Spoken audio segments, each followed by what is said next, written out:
So RNN, recurrent neural networks. Yesterday we had seen the comparison between CNN and RNN, correct? So basically RNN कब use होता है? Obviously you want mapping from X to Y. What is X and what is Y? X is your input, Y is your output. Okay. RNN का speciality है, it can deal with sequences. So either X or Y, either input is in sequence or output is in sequence, or third case is both are in sequence. Okay. So in all these three cases you can easily go for RNNs. Okay. Now some examples of important design patterns for recurrent neural networks, they include recurrent neural networks that produces output at each time step and have recurrent connections between the hidden units as it is shown over here. But what is the problem that we face? The very first problem is our inputs and outputs do not have the fixed length. Some input statements may be, let's say, may have 10 words in them. There may be other statements which are more or less than 10 words. So 10 words से ज़्यादा भी हो सकता है, 10 words से कम भी हो सकता है. And same is true for your outputs also. कि your outputs also may not be of the fixed length. One output is 5 words, next output is 10 words, another output is 25 words. It can easily happen. Okay. We will not be able to share features learned across different positions of text if we use a standard neural network. Obviously, sharing features, sharing parameters will not be possible if I use a normal neural network. So we need a representation that will help us to parse through different statement lengths as well as reduce the number of parameters in the model. And that is where RNN comes into picture. So this is how typically an RNN looks like. Okay. So every input is denoted as x1, x2, x3 up till xt. And similarly, the corresponding output is y1, y2, y3, yt. Okay. Now, the RNN takes the first word x1 and feeds it to the neural network layer, which predicts the output x dash of 1. Okay. Now, this process is repeated until the last time step, that is xtx, which will give you the output xty. Okay, there's a 1-to-1 mapping between the input and the output. Is this the case every time in RNN? The answer is no. When we see the different types of RNN, you will understand that every time this case is not true. But this is a general RNN that we are looking at right now. Okay. This is a network where number of words in the input as well as the output are same. So here ऐसा है. And RNN scan कैसे करता है data को? It scans from left to right. Okay. Now, the parameters that the RNN uses for each time step are shared.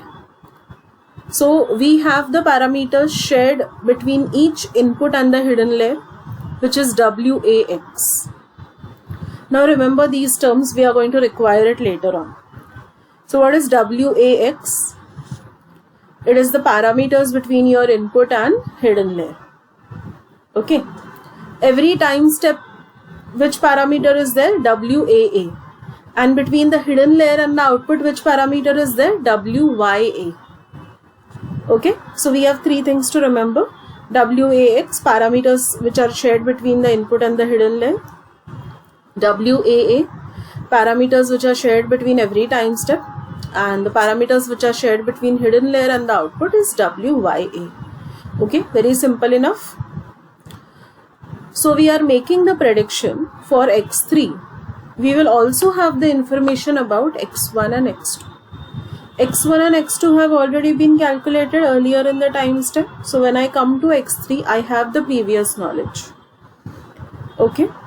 Now, the potential problem or a potential weakness in RNN can be that it takes information from previous time steps only. It does not take something from the time steps which are coming later. So जब x3 calculate हो रहा है तो x1 and x2 का information तो हमारे पास है, but x4 x5 का नहीं है. बट ये प्रॉब्लम सॉल्व होता है जब हम लोग बाई डायरेक्शनल RNN यूज करेंगे. Okay, now how do things go ahead. A0 is a vector of all zeros and we calculate the further activations. I hope whenever you have studied neural networks in SCT, you know activations and activation functions. ये सारा concepts किया है आप लोगों ने, correct? So that same reference is coming over here. So when A0 is there, it is a vector of all zeros. But how is the value of A1, A2, ऐसा सब कैसे calculate होगा? You know, in this you have A values, correct?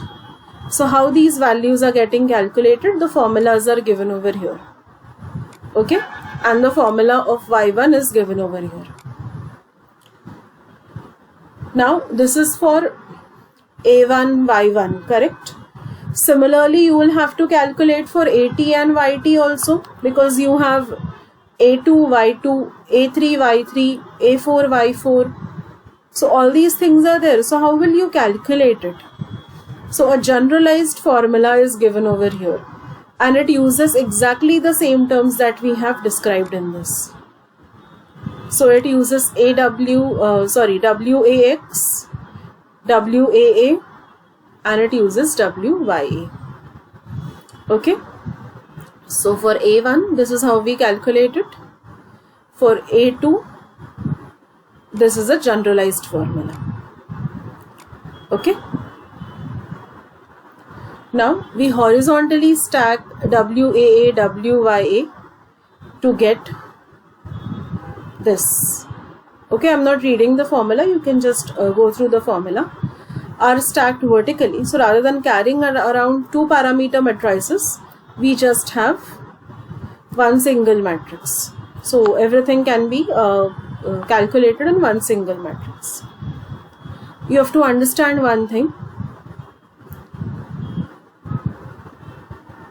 Here there is a small typing mistake. It should have been t minus 1. Okay, instead of t it should have been t minus 1. If you see here it is 0, correct? Here also it is t minus 1. Fine. That's the only thing that has to be carefully noted. So whatever answer we have seen over here, recurrent neural network. So if anyone is asking you, write a short note on RNN. This is what you are supposed to write along with all the formulas and all. Another important question is types of RNN. So as your use case changes, obviously as per the use case you have to use a different type of RNN. One model of RNN we have seen over here, but that doesn't mean कि you know there is a rigidity in the model and हमेशा ये ऐसे ही होगा. No. Depending upon the problem, the number of inputs, the number of outputs, the kind of inputs and outputs you are dealing with, you can use any one of the following models. The first one that we are going to see is many to many. So usually entity recognition जो होता है वो इस category में आ जाता है कि we have a sequence of words and for each word we have to predict whether it is a name or not. So for example, ये नाम है या ये नाम नहीं है, या this is a fruit or this is not a fruit, this is a car or this is not a car. So for every picture, every entity, you need to do it. So how will your RNN look like? It will look like just as we have seen in the in the answer above. For every input word there is corresponding output word that we want to predict. Okay, so pretty simple and pretty straightforward. The next what we have is many to one. Many to one means what? You have many inputs and your output is a single output. So what will be the cases when such kind of RNN will be used? So in sentiment analysis or rating kind of thing, कि जहाँ पे user ने एक comment लिखा है, user ने एक review दिया है, वो रिव्यू एनालाइज करके आपको करस्पॉन्डिंग रेटिंग फाइंड करना है. So that entire statement is your input. Now it has multiple words, so every word can be considered as one input, but finally the rating that you get, that is a single output. But input is also of varied length, so input is not of constant length. One person has given the review in 10 words doesn't mean that the second person will also give you the review in 10 words only. That is not going to happen. So understand that multiple inputs are there and the input is of varied length, but output is single. So this is how your RNN is going to look like. Okay, if you see the output over here, for every input you are getting an output over here. Here the output is coming only in the end. Here there are no outputs. So in case anyone is asking you ki types of RNN explain karo, you have to explain with what is it, the example as well as the diagram. The next one is one to many. So here what can be the example for this? So the example they have taken is music generation, where we want to predict the words of the song or the lyrics of the song based on the music as the input. So a single word or a single integer is your input, and the output again can be of the varied length. Okay, so this is how the RNN is going to look like for the same. Now the next category of RNN that we have can be, many to many problem only. But see, in many to many over here, what was happening is there was a 1:1 relationship between your input and output. So for x1 there is output y1, for x2 there is output y2, for x3 there is output y3. Correct? But if it is still many to many, but there is no such relationship present, then what will happen? So it is a many to many problem only, but the length of input sequence might or might not be equal to the length of output sequence. This especially happens when we are converting a statement in one language to another language.